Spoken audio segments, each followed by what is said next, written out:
നമുക്ക് പാത്രത്തിലിട്ട് സ്റ്റേറ്റിൽ നോക്കാം.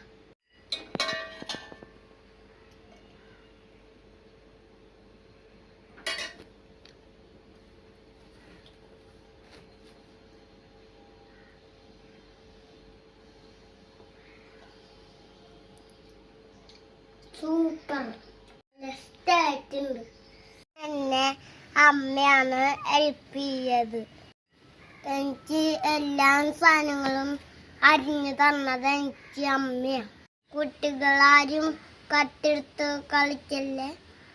ഇനി ഞങ്ങൾ എല്ലാവരും കറി കൂട്ടി ചോറുണ്ണാമോ. Bye friends.